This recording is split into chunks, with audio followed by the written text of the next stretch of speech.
এখন বক্তব্য রাখার জন্য আমি সুবিনয় করছি জনাব মোহাম্মদ মাসুম হোসেন, স্বত্বাধিকারী ভিক্টোরিয়া ওভারসিজ। আসসালামু আলাইকুম।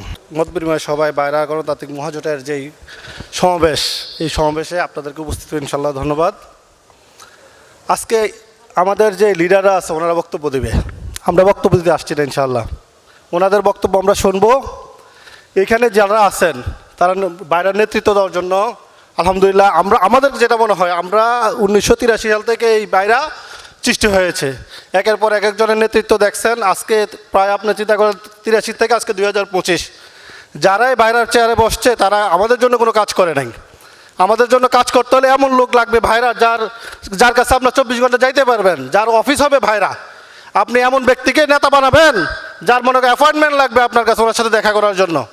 আমরা বাইরের কল্যাণে কাজ করতে যাচ্ছি। আর আমরা এই নির্বাচনটা 2 বছরের জন্য, আপনারা 2 বছর দিয়ে আমাদেরকে পরীক্ষা করতে পারেন আমরা আসলে কিছু করতে পারি কিনা। যদি আমরা না করতে পারি আমরা সেকেন্ড টাইম আপনাদের কাছে যাবো না ইনশাল্লাহ ভোটের জন্য। কিন্তু এই ডাইসে এমন লোক আছে যিনি মনে করেন আমাদের মহাসচিব যিনি মজু ভাই, উনি ইনশাল্লাহ এতটুকু আমাদের ডাইনামিক লিডার। আপনাদের আল্লাহ যদি আমাদেরকে ওই অবস্থায় না ইনশাল্লাহ বাইরেতে বসায় কোনো মিনিস্ট্রির কোনো কাজের জন্য, আমরা উনি কারোর কাছে দাঁড়িয়ে থাকতে হবে না ইনশাল্লাহ। তারপর আমাদের যে কাশেম ভাই সভাপতি, ইনশাআল্লাহ উনি যদি চায় যে টোটাল গালফের সবগুলো অ্যাম্বাসিডারে আইনে একসাথে মিটিং করার জন্য ওই ক্যাপাসিটি ওনার আছে ইনশাআল্লাহ। আমাদের সৌদি অ্যাম্বাসির কথা মহিন ভাই একটু আগে বলে গেছে। আমরা ওইখানে যে সৌদি অ্যাম্বাসিতে যখন বইটা জমা দিতে যাই, আমরা কি আসলে একটা হিউম্যান মানুষ কি না, এই মূল্যায়নটা আমাদের হয় না। আমরা লাইসেন্স নেই বাংলাদেশের ফার্স্ট ক্লাস লাইসেন্স আমাদের লাইসেন্সে যত জমানত, কোনো লাইসেন্সে এত জমানত নাই। আমাদের এই অবস্থা কেন? এই বাইরা উত্তোলন করতে হলে আপনারা নতুন নবীন প্রবীণের যে টিম হয়েছে আমাদেরকে সহযোগিতা করেন ইনশাল্লাহ।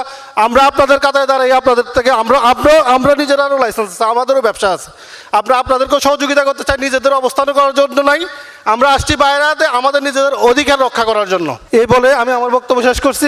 বক্তব্য আমাদের লিডাররা দিবেন ইনশাল্লাহ। আসসালামু আলাইকুম।